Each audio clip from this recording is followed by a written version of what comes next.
my name is Kriebel, and I'm a partner here at Schneider and I run our cybersecurity service practice.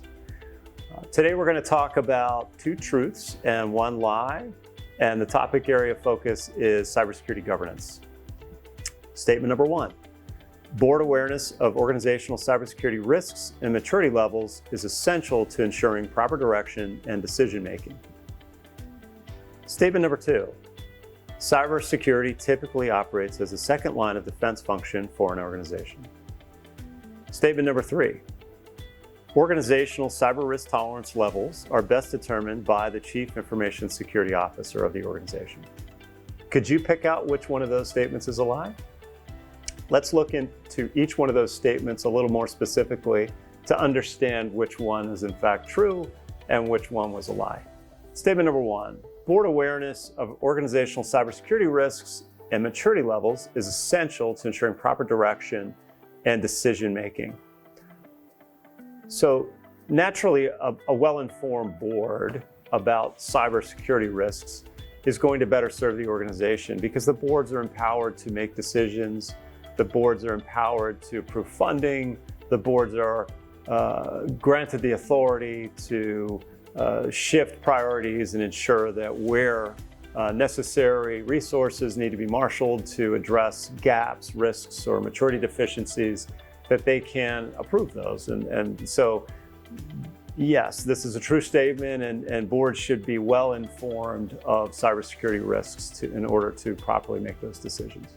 Statement number two, cybersecurity typically operates as a second line of defense function for an organization. Within technology risk management, there are three lines of defense typically. The first line of defense implements controls and is often done by the technology organization. The second line of defense defines how the controls should be implemented and also evaluates whether or not they've been implemented properly. And the third line of defense serves as a backup to the second line of defense and evaluates whether or not the proper set of rules and policies have been defined, and at times where have those controls been implemented in accordance with policy or not. And so the second line of defense is usually that Chief Information Security Organization or cybersecurity organization that stands with the responsibility to define policy and evaluate whether controls are being adequately implemented. Statement number three, organizational cyber risk tolerance levels are best determined by the Chief Information Security Officer of the organization.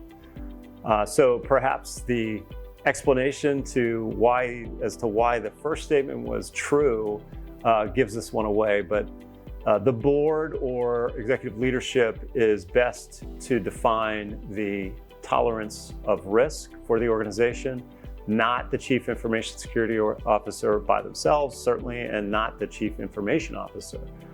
They may play a part in that process, and certainly they are capable and equipped to inform the board of their perspective, but ultimately the board owns the responsibility to define what the organization is willing to tolerate in terms of risk exposures and where those priorities need to be established, where funding needs to be directed, et cetera, to ensure that the organization is protected and properly controlled so to avoid cybersecurity risks in the future. So that last statement was in fact the false statement.